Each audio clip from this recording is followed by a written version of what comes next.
So there's a difference in the probe box and the traditional one, and that now the probe box allows you to change the ear from the probe box, which makes it nice when you're trying to interface directly with that squirming child that you might be testing. So I can change ears by pushing the red or the blue. I also can start the test by pushing the start button on the top. That's one of the new features. The other new feature that you should see readily is the large color screen. Not only is it a large color screen, but it's touch screen. So when I touch the ear selection, I can change it there, or I can change it from the probe box and switch it back and forth on the probe box, and it would switch the ear. Temp modes, each one of the options on the control panel allow you to navigate between different testing options. Screener is going to be a very fast acquisition of your data, and it would give you just screening reflexes, where when I go into tympanometry, it allows me that same fast speed, the same auto start capabilities that I have in screening mode, but now I have some different options so that I can go into settings and program in if I want to have like a peak indicator on, if I want gradient to be measured on the system, I can turn it on and off. You have an expanded menu of selections. You can set the baseline, you can change your sweep speed, set your baseline on and off, look at different emittance types of measurements. This is just a display why is the most common.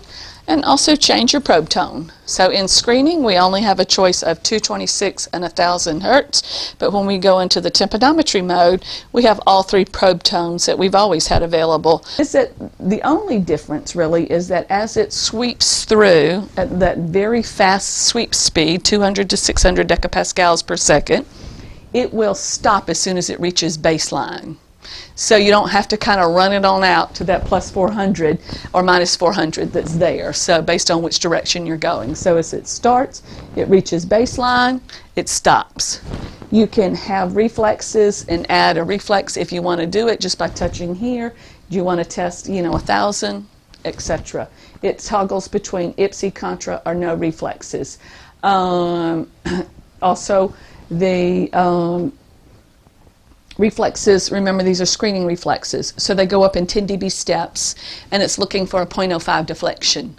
Diagnostic reflexes we're going to do in the reflex mode, just like you did on your Tympstar Classic. So that's kind of some of the differences. We also have, you can set up protocols. I set up a couple of protocols, one with no reflexes, one with all 4 reflexes already set up for you. You can use those, not use those. It's just as easy, in my opinion, just to kind of turn on what you want just by touching the screen. Okay? So we have the ability to run a reflex, and it'll scan those.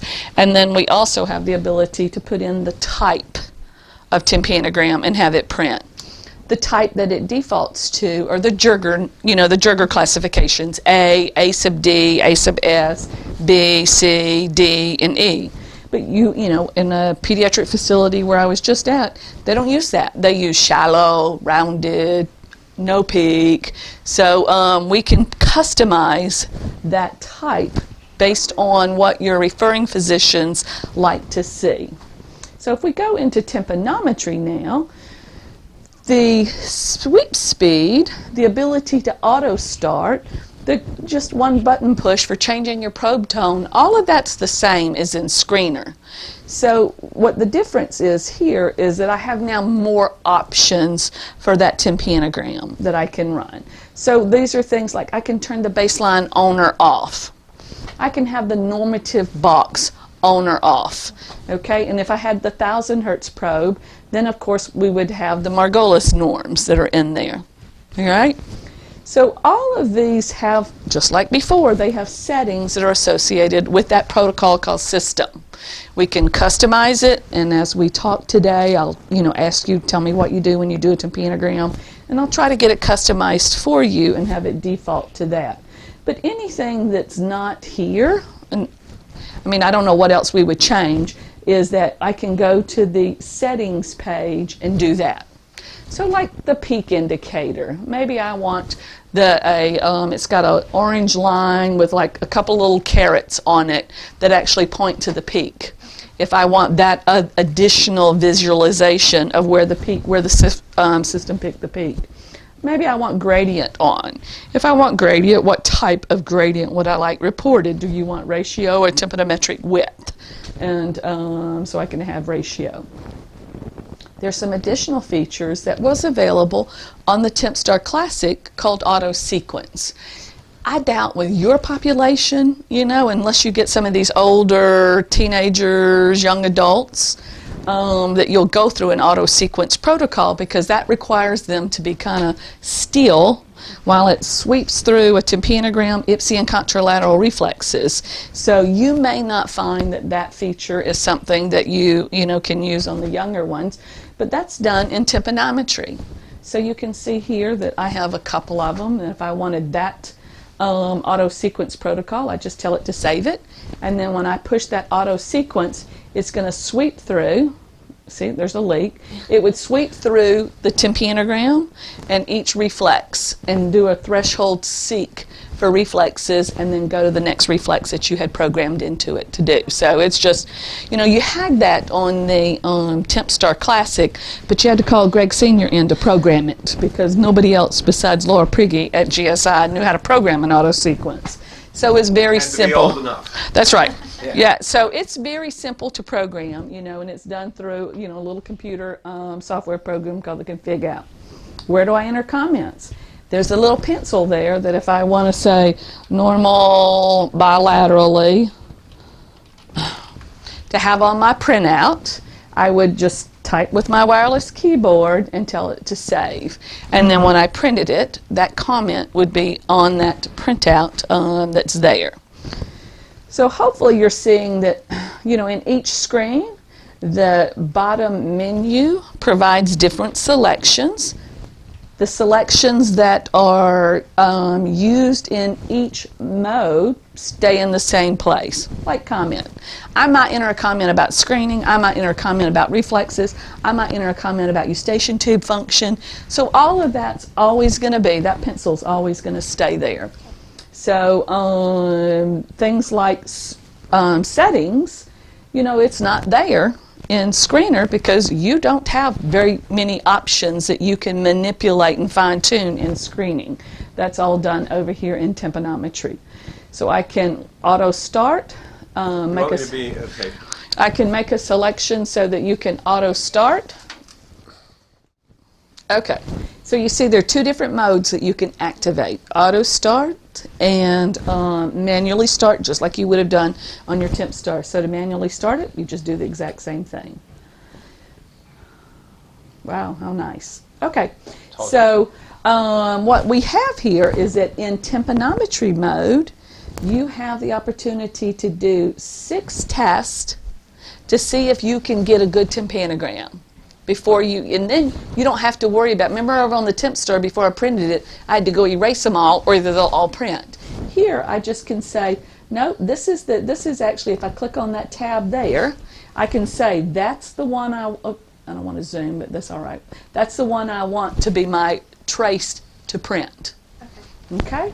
So you have, which is a great new enhancement and new feature, is that you can select it.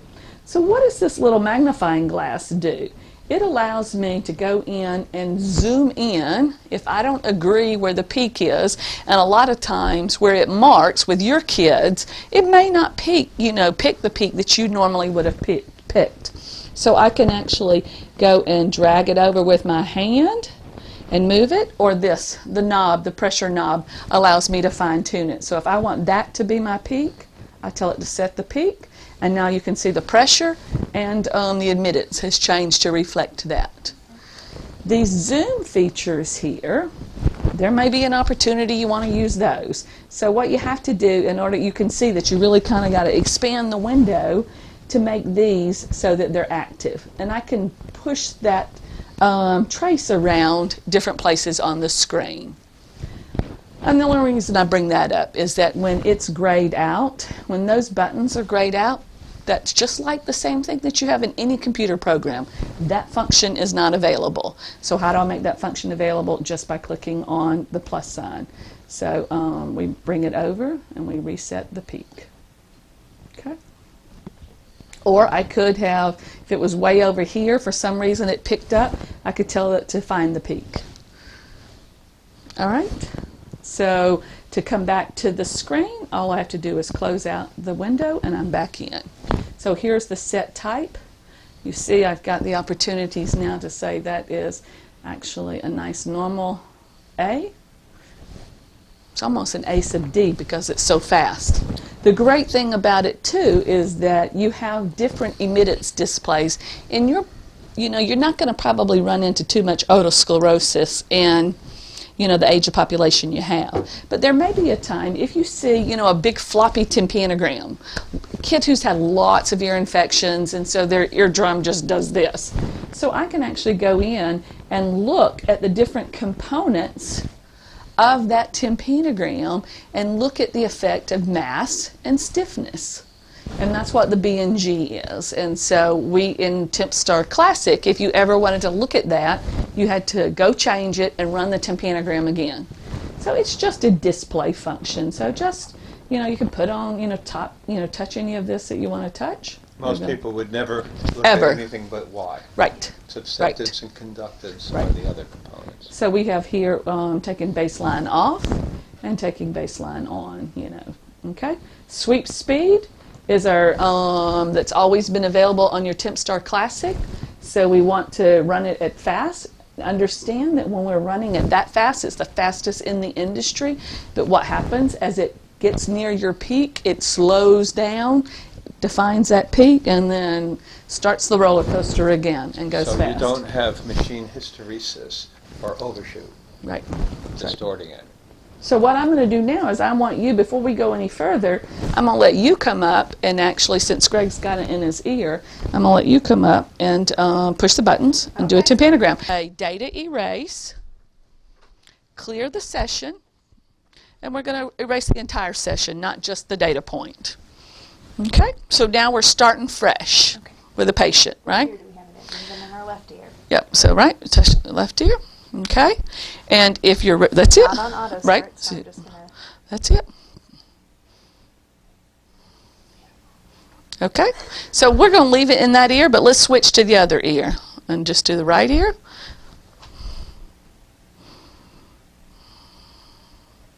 Perfect.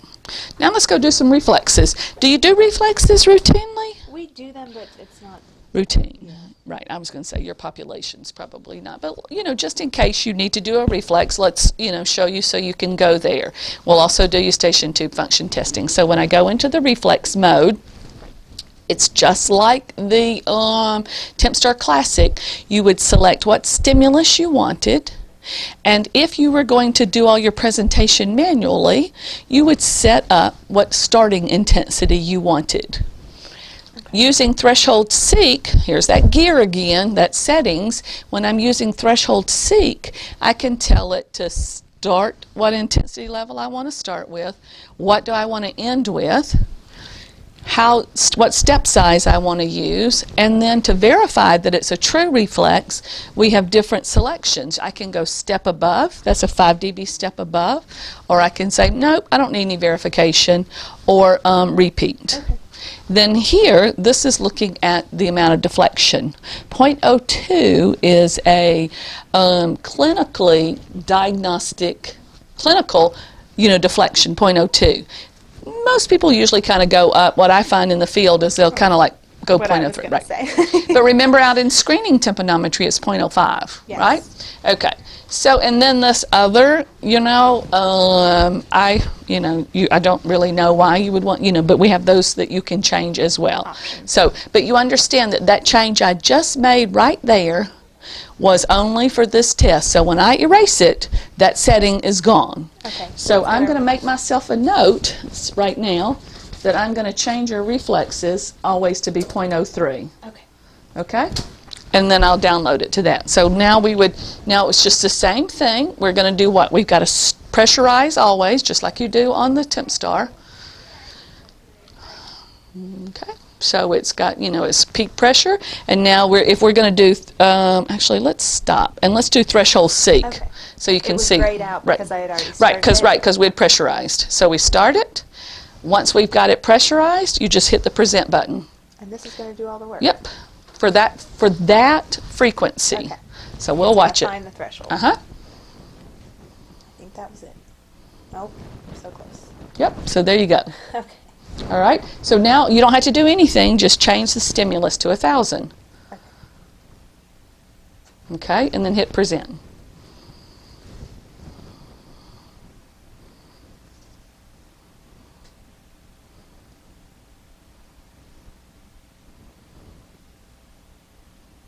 Okay, so if you notice, something's a little bit different than what's on the Tympstar Classic. It's now 3 decimal points, right? Yeah. Because what was on your Classic was it rounded up. So if it said 0.019, it rounded to 0.02. Okay. Now with software, if it says 0.02 and we're looking at the 100th position, that second number's got to be 0.02, right? So that is the reason that you see, sometimes you may see some differences in reflexes is because Tympstar Classic rounds, we don't round. It is, it must show 0.031, 0.032, 0.034, all the way up to 0.039. All right, so this process is the same now, so we can go up to the next reflex, hit present, just like you would do, because you've already pressurized, right? We've already got into the process. It stores 8 reflexes, which covers your 4 ipsilateral, 4 contralateral. How excellent. I did notice right there. Reflexes I are. just can't believe it. Is it still on? Is it just on repeat? Is that what it was doing? Yeah, it was verifying, Okay. right, verifying the same intensity. So now you just go up to the next stimulus and present.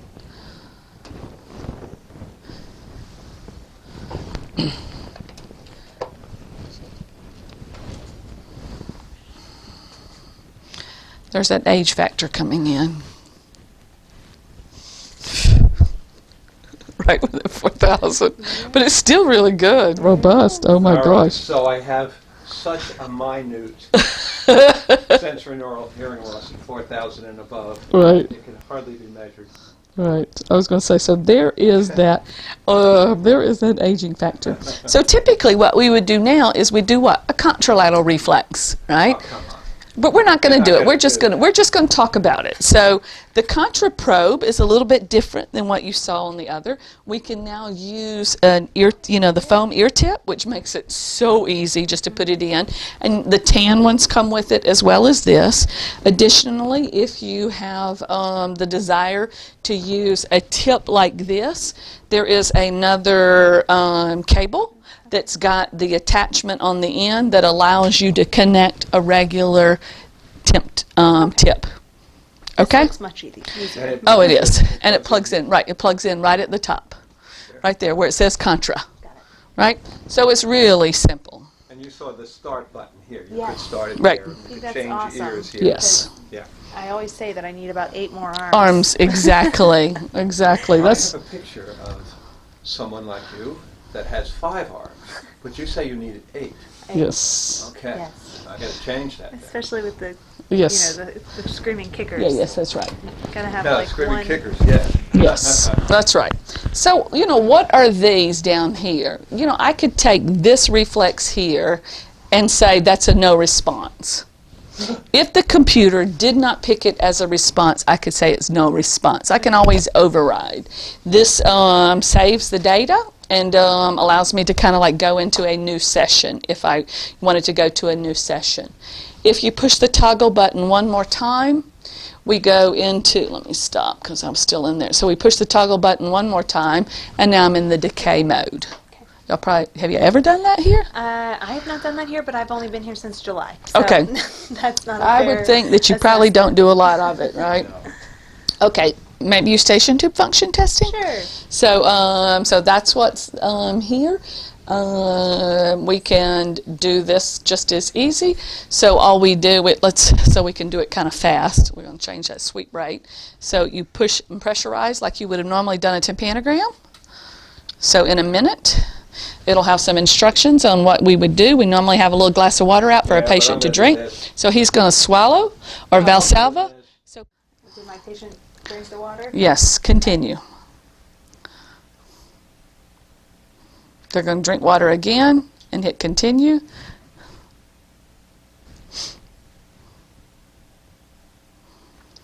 All right, I failed. Okay. And so it's going to tell you over here my decapascals of shift, right? So reflex and eustachian tube functions have two types of testing applications associated with them. They're toggle switches. So typically, you know, we're working with intact tympanic membranes, but there are some times when we might want to assess eustachian tube function on a T-tube, on a patient with T-tubes or a perf. And so that would be done under the perforated. And you go under ETF perforated and you do Okay, the so same you thing. just Yep, they're just toggle toggle. back and forth. They just toggle back and forth. That's it. So what's under more right now? Nothing is under more that you don't already have here. We're going to be adding some additional testing capabilities down the road to the Tympstar that will be under that. And that would just be like a Software. CD software upgrade. Right. Right. That's right. We'd send it. It would be a flash drive. Oh, Just okay. update. You'd go to configure over here and just update device, and boom, you have the new features added to it. All right. So what are these other buttons here in the gray? Well, hopefully Examiner is pretty self-explanatory. If we had downloaded, if you want your names to be on the printout of the person who tested the child, we would download your Examiner names here and you would just select the Examiner. Okay? Patient is just if you are going to print patient information, we can actually go to patient information here and add some patient information through the keyboard. Wireless Right. keyboard. So when you're using your Tympstar Classic now, you Roll just it roll out. it out, Yeah. put it in the chart, right? Yeah. Right. Okay, and that's the same thing that would occur here. If you did enter in your patient information in between, we always want to make sure that you data erase in between each patient so that all of the patient information gets erased from there. Okay. Eventually, if you ever go to a paperless system, the last 100 sessions that you have tested on the Tympstar Pro and your AudioStar Pro are saved to the device, so that if your computer is down, your EMR is down, something like that has occurred, The last you can 100 are in there. last 100, the most recent 100, so I could tell it that, okay, I wanted this one, and I would transfer that. Okay, so that's, I think, fabulous. That you don't have to worry about it. So that's. So, I'm sorry, where exactly is that going?